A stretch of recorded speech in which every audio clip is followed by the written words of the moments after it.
Isso você precisa ver. Não era assim que Putin imaginava o dia da Rússia. Uma vergonha que nem a propaganda conseguirá esconder. Vocês ficarão chocados. As forças ucranianas atingiram pontos cruciais da guerra em território russo. O momento da verdade chegou. Uma tempestade política derrubou Trump. Juízes anulam decisões do presidente e americanos iniciam revoltas. A América escolhe um novo líder. Este é um verdadeiro milagre ucraniano. As forças ucranianas avançaram tanto que generais russos estão se rendendo. A contraofensiva secreta já está começando. A Crimeia é apenas o aquecimento. Algo terrível está por vir. Efeito dominó bem nas fileiras dos generais. Eliminação de soldados ao vivo. Crise de pessoal no Estado-Maior e no Ministério da Defesa. Será Gerasimov o próximo? Não perca! O exército fantasma do Kremlin entra no mar. A última esperança de salvar a frota cinzenta. No entanto, o inesperado aconteceu. Tudo isso em nossa edição Ponto Infernal. Finalmente aconteceu. O golpe final contra a Rússia. Os nossos atacaram o inimigo de tal forma que os bunkers de Putin tremeram. Não sobrou nada dos alvos principais. O inferno está no mar e no céu ao mesmo tempo. Putin não imaginava essa agitação toda. Moscou chora. Os nossos destruíram o estoque de combustível da capital. A miséria chegou bem perto das elites. O pior dia para a Federação Russa. O diagnóstico não pode mais ser alterado. Detalhes chocantes a seguir. Não perca! A promessa de Zelensky em ação. A Rússia começa a queimar como nunca. A Rússia entende que se houver 600 drones e mísseis, sentirá esta guerra como nós a sentimos. Eles a sentirão em suas próprias casas. E uma das primeiras a sentir a nova guerra foi a Chuvashia. Lá, a fábrica VNDIR Progresso foi atingida.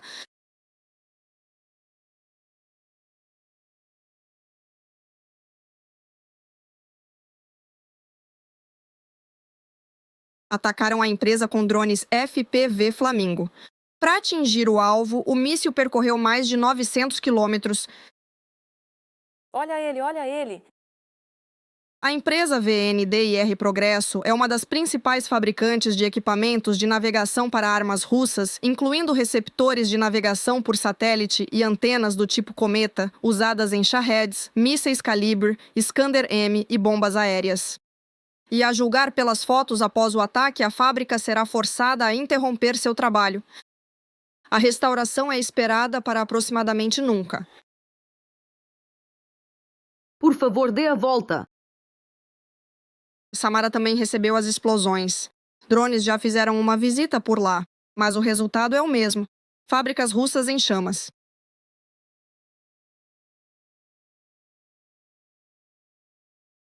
O alvo dos drones foi a refinaria de Kuibychev. A fábrica é uma das maiores empresas de refino de petróleo do Grupo Samara da Federação Russa, com uma capacidade de processamento de cerca de 3,7 milhões de toneladas de petróleo. Mas isso não é tudo. 2 locais de infraestrutura de petróleo na região de Vladimir também foram atacados. Trata-se das estações de Vitorovo e Lobkovo, e são esses ataques que os moscovitas mais sentirão na pele. Após as explosões na região de Vladimir, o combustível em Moscou e arredores será um luxo menos acessível. Isso porque Vitorovo e Lobkovo são rotas importantes de suprimento de combustível para a capital russa. Mas quem realmente deveria mudar para o transporte de 2 rodas com pedais são os ocupantes na Crimeia. Para eles não há boas notícias. A ponte de Chongar foi destruída. As autoridades russas tentam silenciar a situação na Crimeia temporariamente ocupada. Isso significa que os invasores russos perderam oficialmente a rota mais curta para a península. Afinal, a ponte de Chongar era a rota mais curta e conveniente entre a Crimeia ocupada e o continente ucraniano. Era por ela que as tropas russas transferiam equipamentos e munições da península para o sul do fronte. Existem rotas alternativas. É possível passar por Armiansk e Perekop, mas são mais longas e menos convenientes logisticamente. Os defensores ucranianos também atacaram uma das pontes de Henichesk para a flecha de Arabat. Isso foi relatado pelo traidor Saldo. De manhã cedo, segundo informações preliminares, o inimigo tentou lançar um ataque com mísseis contra uma das pontes de Henichesk para a flecha de Arabat. Serviços especializados estão trabalhando no local. O tráfego está temporariamente bloqueado As circunstâncias estão sendo esclarecidas. Outro alvo das unidades ucranianas foi o porto de Mariupol. O lendário Azov, em particular, atacou os ocupantes lá. Como resultado do ataque, a infraestrutura-chave do porto comercial de Mariupol foi destruída. Subestações elétricas, equipamentos de radar, infraestrutura de reparo, torre de controle e tanques de combustível e lubrificantes. Um alvo específico foi o navio de carga seca Lady Augusta. Ele faz parte da chamada Frota Fantasma da Rússia e está sob sanções.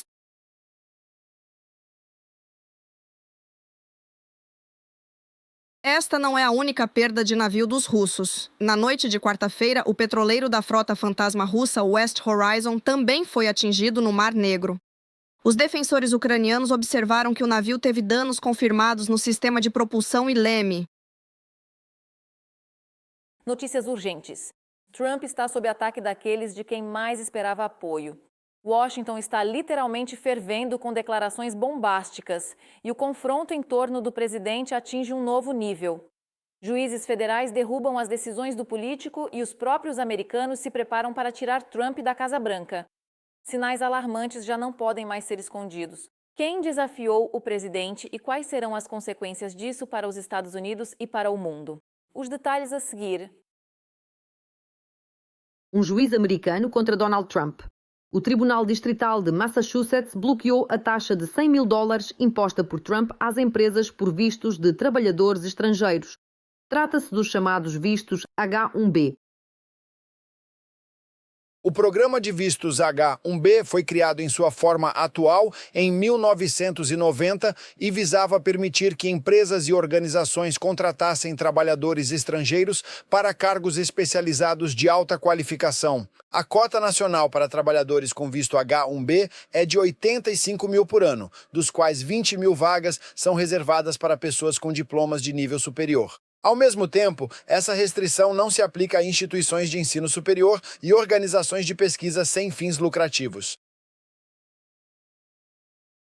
Nesse programa, o empresário Trump, ao se tornar presidente pela segunda vez, viu muitos abusos, dizendo que os estrangeiros tiram os empregos dos americanos. E Donald resolveu o problema de forma simples. Aumentou a taxa de $215 para 100 mil. A propósito, essa iniciativa presidencial foi o primeiro motivo de discórdia entre Trump e o seu admirado Elon Musk.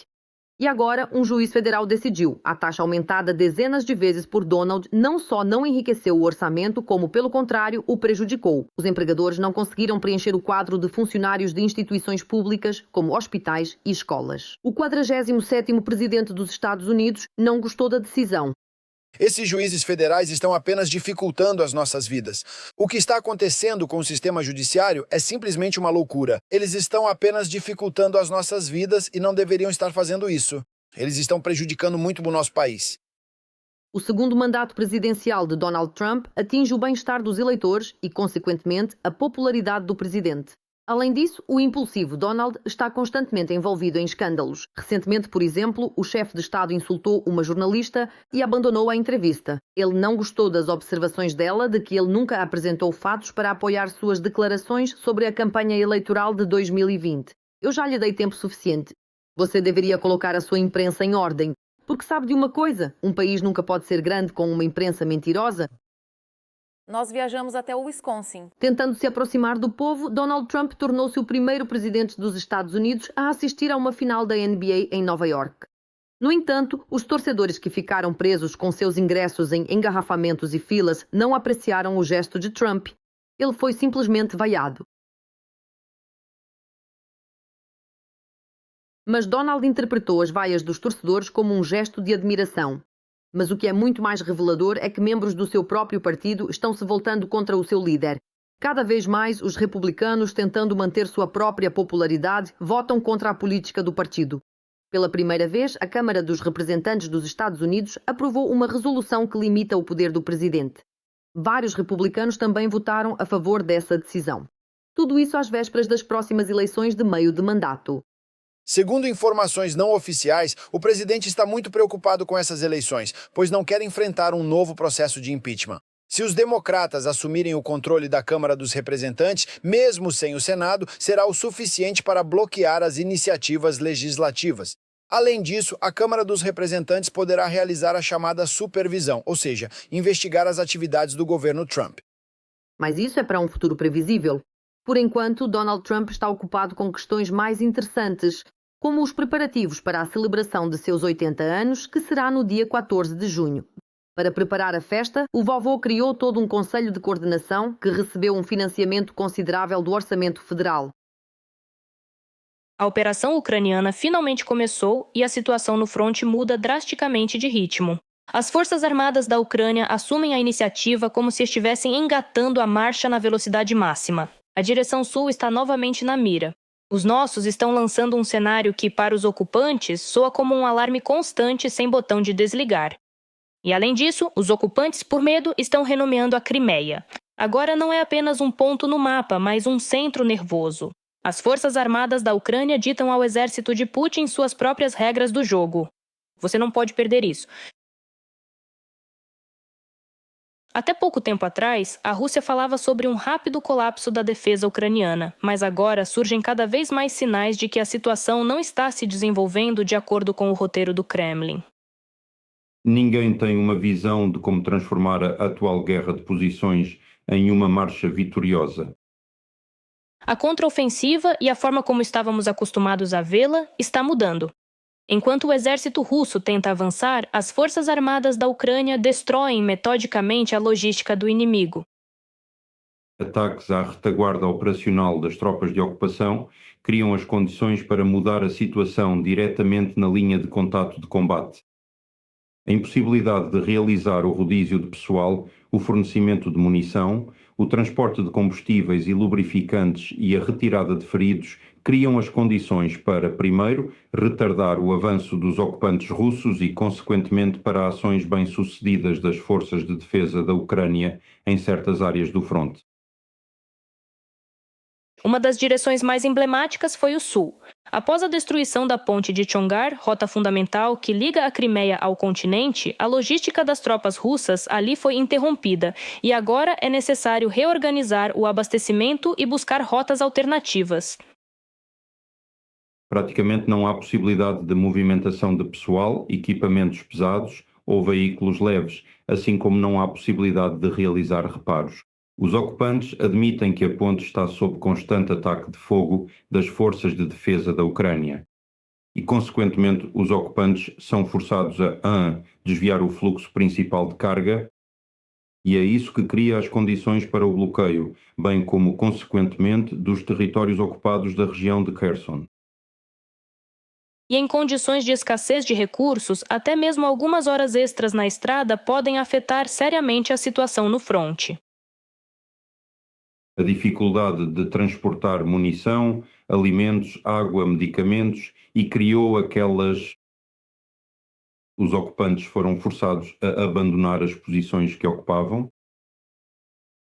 Mas os problemas dos russos não param por aí. Na península de Kinburn, segundo analistas, as tropas russas enfrentam dificuldades de abastecimento devido aos constantes ataques de drones, e isso causa a sua retirada. Ou ainda não. Foi justamente o controle de fogo sobre as áreas de retaguarda das tropas de ocupação que criou as condições em que até a presença das tropas na península de Kinburn perde o sentido.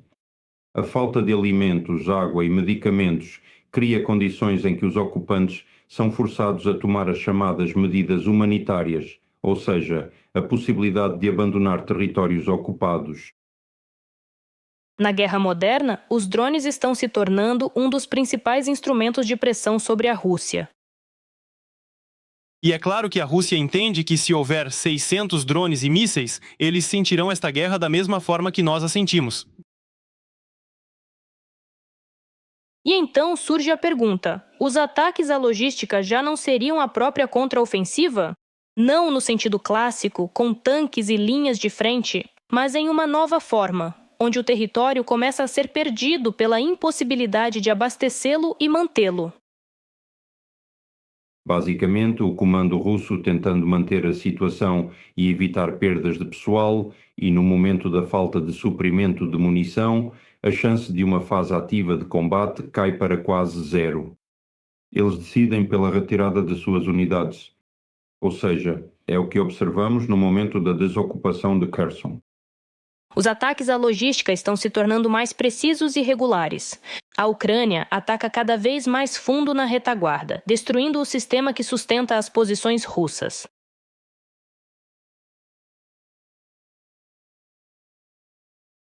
Nesta lógica, a contraofensiva já é uma pressão constante e não uma operação isolada. Para as forças russas, isso significa uma coisa: manter as posições está cada vez mais difícil. Eles perdem a estabilidade cada vez mais, não por causa de ataques, mas por falhas no abastecimento. Luto em Moscou e a armadilha para os generais russos funcionou. O quarto já se foi. Este efeito dominó não pode mais ser parado. As explosões estão eliminando a elite militar do círculo íntimo do próprio Putin. Não restam mais lugares seguros na retaguarda profunda. O perigo se aproximou do Ministério da Defesa e do Estado-Maior. A contagem regressiva começou. Quem será o próximo? Saiba de tudo primeiro. Manhã de 9 de junho. Rússia, arredores de Moscou, bairro Aviatorov, rua Koldunova. De repente, houve-se uma explosão. Logo, as redes sociais dirão que em Balashikha, perto de Moscou, por volta das 5h30 da manhã, um BMW X3 explodiu perto de um prédio. Esta área é conhecida por ser residência de muitos militares e oficiais russos. Mais tarde, canais do Telegram dirão que o falecido era um tenente-general de 62 anos. Para o governo russo, as explosões frequentes de generais russos são claramente algo inaceitável e nada bom. Ainda mais por ser um sinal direto aos generais russos de que, se algo acontecer, ninguém irá protegê-los. Ou seja, vocês dão as ordens criminosas, cometem crimes de guerra, mas se algo der errado, não vamos protegê-los, porque já temos problemas demais. E este é um sinal bem claro dos serviços especiais ucranianos de que nada nem ninguém foi esquecido, a retribuição virá para todos, e se a justiça não os alcançar, os explosivos o farão com muito mais facilidade. Pela primeira vez, as autoridades russas se recusaram a identificar o oficial do Ministério da Defesa morto no atentado. Antes disso, os nomes das vítimas de alto escalão eram divulgados no mesmo dia. A principal versão não oficial é que o motorista era o coronel Damir Davidov, chefe do Departamento de Mísseis e Munições do Ministério da Defesa russo. Segundo a mídia, Davidov esteve diretamente envolvido na organização da invasão russa na Ucrânia. Ele seria o responsável pela logística e pelo fornecimento de mísseis e munições usados para bombardear cidades ucranianas. Segundo o canal do Telegram Agência de Notícias, a explosão em Balashikha pode ser o quarto atentado bem-sucedido contra um tenente-general. O assassinato não foi impedido pelas medidas de segurança reforçadas pelo FSB após o último atentado. Anteriormente, 3 tenentes-generais foram mortos na retaguarda russa. Em dezembro de 24, em Moscou, o chefe das tropas de defesa química, tenente-general Igor Kirillov, morreu em uma explosão de bomba em um patinete. Em abril de 25, o vice-chefe do Estado-Maior, tenente-general Yaroslav Moskalik, morreu em uma explosão de carro em Balashikha. E em dezembro de 25, o chefe de treinamento operacional das Forças Armadas Russas, tenente-general Fanil Sarvarov, morreu em um estacionamento em Moscou. Em publicações que saíram recentemente na mídia ocidental, ligadas em particular à crescente paranoia de Putin, nota-se um aumento das tensões entre os serviços secretos e o exército. Em particular, supostamente em uma reunião com Putin, generais russos, como Gerasimov, questionaram o fato de generais estarem sendo mortos e o FSB não fazer nada, nem querer proteger o alto comando russo. Claramente um conflito entre o FSB e o exército, porque, por um lado, o FSB tem privilégios com Putin, que é ele próprio um ex-agente, mas, por outro lado, sem o exército é impossível atacar. E assim, tudo isso pode gerar insatisfação entre os generais e, na verdade, abalar o regime por dentro, minando-o. Bem, porque os generais verão e se identificarão com aqueles que os serviços secretos ucranianos eliminaram. As autoridades russas querem esconder essa informação ao máximo. Bem, porque isso cria problemas potencialmente muito grandes para eles. Grito de desespero. Putin se humilhou perante os wagneristas para salvar a frota fantasma. Vocês ficarão chocados. A guarda da frota fantasma do Kremlin é oficialmente a última esperança do ditador. A armada sombria da Rússia está sendo cada vez mais pressionada. Não há rotas de fuga. A caça aos navios atinge um novo nível e, ao que parece, até o exército privado é impotente. Detalhes chocantes a seguir. A exportação de derivados de petróleo é vital para o orçamento russo. Com a invasão em grande escala, essa fonte sofreu muito devido às sanções. A Rússia tentou usar a frota fantasma para o petróleo e a Ucrânia começou a atacar os petroleiros ilegais do agressor. Houve uma situação no Adriático quando o drone Baba Yaga, entre a Líbia e a Sicília, atacou um petroleiro, lançou 18 cargas incendiárias no convés, queimou tubulações e o convés, mas não pegou fogo. A tripulação indiana ficou apavorada, simplesmente muito assustada. Mas os rapazes protegeram a tripulação a noite toda, puseram-nos no corredor. Houve muito barulho. Esta é uma das histórias contadas pelo soldado russo Arkady Zhigunov. Até pouco tempo, ele integrava um grupo de mercenários que protegia a frota fantasma russa. No ano passado, ele guardou petroleiros russos e serviu 8 anos na Síria em uma empresa militar privada. Desde setembro de 2025, mercenários russos escoltaram petroleiros da frota fantasma para a Índia. Os mercenários controlavam a tripulação, garantindo que o petróleo chegasse aos compradores, mesmo que a União Europeia tentasse impedir. O Centro Dossier identificou cerca de 100 combatentes de empresas militares privadas que protegiam a frota fantasma disfarçados de tripulação e descobriu quem financiava o seu trabalho. Entre milhares de marinheiros, capitães e engenheiros, destacam-se algumas dezenas de pessoas. Eles não possuem documentos marítimos, não constam passaporte de marinheiro, número de diploma ou qualificação. Alguns só emitirão os documentos até o final de 2025. Ao todo, são 83 homens. Nas listas de tripulação de 65 navios-tanque, eles aparecem 306 vezes. Em 32 casos, a sua função a bordo é descrita como guarda, vigilante ou segurança. Os cargos dessas mesmas pessoas nos mesmos navios, mas em outras viagens, podem ser menos específicos, como supranumerário, ou seja, tripulante extra. Na verdade, são mercenários. Suas identidades foram verificadas através de vazamentos de dados pessoais e documentos internos do Grupo Wagner. A segurança nos navios-tanque da frota fantasma surgiu após 2 incidentes. Em abril de 25, as autoridades estonianas detiveram o navio-tanque Kivala, que ia para Ust-Luga. Ele foi interceptado em águas territoriais e descobriu-se que não possuía bandeira nem seguro. Após 2 semanas, o navio foi liberado. Em 14 de maio, a Marinha da Estônia tentou deter o navio-tanque Jaguar. O capitão ignorou a ordem, um caça russo Su-35 veio em seu auxílio e o navio escapou da perseguição. A rota principal vai do porto na região de Leningrado até Sikha e Vadinar, na Índia. Os mercenários monitoram tudo o que acontece a bordo do navio. Eu identificava quem era o informante para quem trabalhava e que informações passavam do navio para a costa, para as autoridades indianas ou para os países da OTAN. Os mercenários das empresas militares trabalhavam em duplas em cada viagem, embarcando principalmente na região de Leningrado. O salário dos combatentes era de cerca de 250 mil rublos por mês. Ninguém saía da ponte de comando porque constantemente, especialmente perto dos países europeus no Canal da Mancha, até submarinos apareciam tentando parar o navio. Eram barcos de patrulha intermináveis e pedidos constantes para embarque. É preciso vigiar para que nenhum dos assistentes do capitão fale o que não deve. A tarefa principal é garantir que a tripulação não entre em pânico ao ver navios de guerra, manobrar, não parar e, acima de tudo, impedir o embarque no navio. Pelo que estudei sobre essas abordagens, deve haver 2 navios envolvidos. A primeira coisa que fazem é reduzir a velocidade do navio. Os estonianos não farão isso, mas os noruegueses e suecos sim. Os estonianos não têm força suficiente, a menos que o próprio capitão decida parar. Os mercenários tinham um plano de ação para encontros com navios de guerra e barcos de patrulha de países europeus. Mas é claro, eles não estavam preparados para os ataques de drones de combate ucranianos.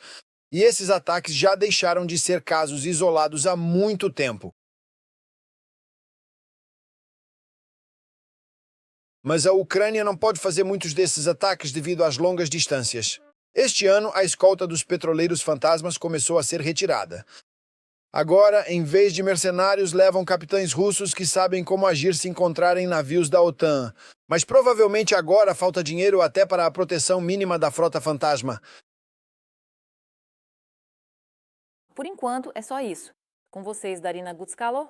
Mais notícias impactantes na nossa próxima edição. E não se esqueçam de se inscrever e deixar o seu like. Até mais!